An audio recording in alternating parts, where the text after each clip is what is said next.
দেখতে পারতেছেন কতটা মুচমুচে একদম লোভনীয় খাবার একটা। এটা হচ্ছে ঘরোয়াভাবে নিমকি বানানো। এগুলোই মানুষ দোকান থেকে কত টাকা দিয়ে কিনে খায়। এগুলো যদি ঘরে বানিয়ে বাচ্চাদের দেওয়া যায়, এটা কিন্তু স্বাস্থ্যকর খাবার। তো চলেন দেখে নেওয়া যাক। তো ফার্স্টে আমি এখানে পানি গরম দিয়ে দিয়েছিলাম, ফুটন্ত পানি। আর হচ্ছে আমি পরিমাণ মতো ময়দা নিয়ে নিয়েছি, এখানে একটু লবণ, কালো জিরা এগুলো দিয়ে দিলাম। দিয়ে সুন্দর করে এটা মিক্সড করে নিলাম।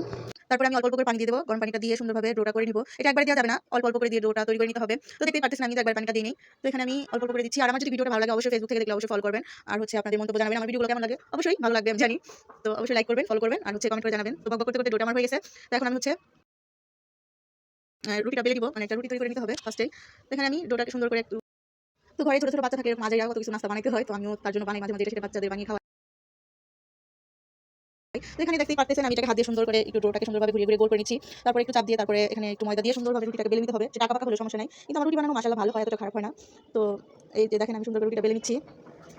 আর গাইস, ফেসবুকে কিন্তু কেউ নিজে নিজে সফল হতে পারে না। সফল হতে হলে অন্যদের সাথে এঙ্গেজমেন্ট বাড়াতে হবে, ওনাদের ভিডিওতে বেশি বেশি কমেন্ট করতে হবে। তো আপনারা আমার ভিডিও দেখে আমার ভিডিওতে কমেন্ট করবেন। আমি কিন্তু অন্যদের ভিডিও দেখি ওখানে একটা গঠনমূলক কমেন্ট করে যাই। তো বকবক করতে করতে যে দেখেন আমার হচ্ছে রুটিটা বেলা শেষ। তো এভাবেই পাতলা করে রুটিগুলো বেলে নিতে হবে। বেলে নিয়ে তারপর হচ্ছে এটা আমি একটা ছুরির সাহায্যে কেটে নিব, কারণ আমার কাছে ওই পিজ্জা কাটার যে সেটাগুলো নাই, ওগুলো থাকলে বেশি ভালো হয়। তো যাই হোক, আপনাদের ভিডিওটা দেখানোর জন্য কষ্ট মষ্ট করে হলেও আমি যেভাবে হোক এটাকে কেটে দেখাবো। তো এই তো রুটি আমার বানানো প্রায় কমপ্লিট। এটা কিন্তু মোটা হবে না, মোটা থাকলে ভিতরে একটু কাঁচা কাঁচা থাকে প্রায় সময়। তো আমি একদম পাতলা করে নিব, আর সব সাইডে যেন পাতলা হয় ওভাবে ট্রাই করতে হবে। তো এখন আমি আমার হচ্ছে সেই অনাকাঙ্ক্ষিত ছুরিটা নিয়ে নিলাম। তো ছুরিটা নিয়ে আমি এভাবে হাত দিয়ে চেপে চেপে কেটে নিব। কত যেখানে রং হইছে গাইস, দেখলে বুঝতে পারবা যে কতটা কষ্ট হচ্ছে এখানে এটা দিয়ে আমার কাটতে। এদিক দিয়ে যায় তো ওদিক দিয়ে পড়ে যায়। তো কষ্ট মষ্ট করে কেটে নিলাম। তো দেখো, এটা তোমার খুশি, তুমি চিকন মোটা যেভাবে ইচ্ছা ভাবে তুমি এভাবে কেটে নিতে পারো। অনেকে আছে মোটা মোটা নিতে বানায়, অনেকে আছে চিকন চিকন করে কাটে। তো দেখো গাইস, তো অনেক প্রবলেম হচ্ছে। তারপর কি করবো, তোমাদের ভিডিওটা দেখাতে হবে, কষ্ট মষ্ট করে হলেও আমি এভাবে কেটে দিব। তারপরে কাটা শেষ হলে তারপর হচ্ছে আমি কোনা কোনা করে আর কি, মানে আঁকা পাকা করে একটা শেপ দিয়ে নিমকি শেপ নিয়ে আসবো। তো ভালো হচ্ছে না, কিন্তু তোমাদের দেখানোর সুবিধাতে এই যে দেখো আমি কাটার পরে দেখালাম। দেখো এভাবে আমি কেটে নিছি। তো এই যে আরেকটা রুটি বেলে নিচ্ছি, এভাবে রুটিগুলো বেলে নিতে হবে। বেলে নেওয়ার পরে আবার কাটতেছি, দেখো এভাবে কেটে কেটে সবগুলো বানাইতে হবে। তো আমি একটু বেশি করে বানিয়ে রাখতেছি। এটা বইমে অনেকদিন ধরে রাখা যায়, খাওয়া যায়, রেখে রেখে মাঝে মাঝে মন চাইলে বিকেল টাইমে এটা সেটা খাওয়া যায়।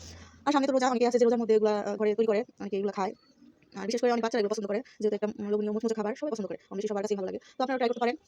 তো এখানে দেখেন আমি আরেকটা রুটি এভাবে কেটে নিচ্ছি, আমি দুইটাই দেখালাম, বাকিগুলো আর অফ ক্যামেরায় করে নিছি। তো এভাবে কেটে নিতে হবে। এভাবে সবগুলো কেটে তারপর একদম নিমকি শেপ হলেই হবে। এটা মোটা চিকন নাই, তো আমি মোটা চিকন ভাবে কাটতেছি। আর আমার কাটতে দেখতে পাচ্ছ গাইস, ভিডিওতে অনেকটা কষ্ট হচ্ছে, আমি ঠিকভাবে কাটতে পারে হচ্ছে আমি চুলায় তেল গরম করতে দিয়েছি অলরেডি।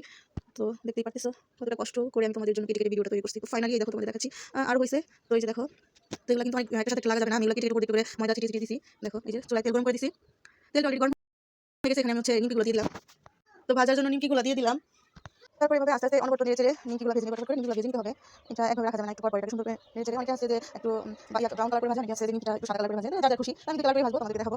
এখানে আমি হচ্ছে নিমকিগুলো ভেজে নিচ্ছি, এভাবে নেড়ে চেড়ে। দেখতে পাচ্ছ এভাবে নেড়ে চেড়ে ভেজে নিতে হবে। তো ভেজে নিয়ে শেষ, আমি এরকম কালার করে ভেজে নিচ্ছি। তো এটা আমি ভেজে উঠিয়ে নিব। তো এই যে দেখো আমি নিচে বাড়িতে টিস্যু দিয়ে দিছি। টিস্যু পেপার দিলে হয় কি যে তেলটা থাকে ওটা শুষে নেয়, বেশি তেল থাকে না খাবারটা। তো একবার তুলে নিয়ে আমি আবার দিয়ে দিলাম, দিয়ে একটু ছড়িয়ে দিতে হবে, দিয়ে আবার এভাবে নেড়ে চেড়ে ভেজে নিতে হবে। তো আবার আমি ভেজে নিচ্ছি। তো এভাবেই সবগুলো নিমকি আমি ভেজে নিব। এখানে তেল কম ছিল, আমি পরবর্তীতে আবার তেল দিছি। তো এভাবে তেল দিয়ে সুন্দর করে এটাকে ভেজে নিব। তো দেখো এটা কালার চলে আসছে। তো এই যে কালারটা চলে আসছে, ব্রাউন কালার হয়ে গেছে অলরেডি, তোমার ভাজা কমপ্লিট। তো এই যে দেখো এই পর্যায়ে হচ্ছে আমি তুলে নিলাম। তো ফাইনাল লুক দেখতেই পারলাম আর কতটা মুচমুচে হয়েছে, এটা তা তো দেখেই বোঝা যাচ্ছে কতটা মুচমুচে হয়েছে। তো এভাবে অনেকদিন ঘরে রেখে খাওয়া যায়, মাঝে মাঝে সন্ধ্যাবেলা বা বিকেলে যখন খেতে মন চায় কোনো কিছু, তো এভাবে বানিয়ে রাখলে বাচ্চাও খেতে পারে, সাথে আপনিও খেতে পারবেন। তো ধন্যবাদ সবাইকে।